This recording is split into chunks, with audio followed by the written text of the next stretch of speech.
अस्सलामुअलैकुम दोस्तों, welcome back to our channel find Urdu. Align align का मतलब है सीधा करना, हम आहंग बनाना। अलाइन का मतलब है किसी चीज़ को दुरुस्त तरीके से सीधा रखना या उसे एक नज़रिए के मुताबिक बनाना। ये ऑब्जेक्ट्स, गोल्स और सोचने के तरीके सेट करने से के लिए होता है।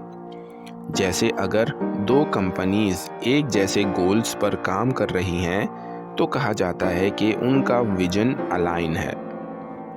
You should align your actions with your goal. तुम्हें अपने आमाल को अपने मकसद के साथ हम आहंग बनाना चाहिए। तो दोस्तों, अलाइन का मतलब है किसी चीज़ को सीधा रखना या एक लाइन में लाना, और ये गोल्स और थिंकिंग के लिए भी यूज़ होता है। उम्मीद है अब आपको अलाइन का मतलब समझ में आ गया होगा। मिलते हैं नेक्स्ट वीडियो में। शुक्रिया।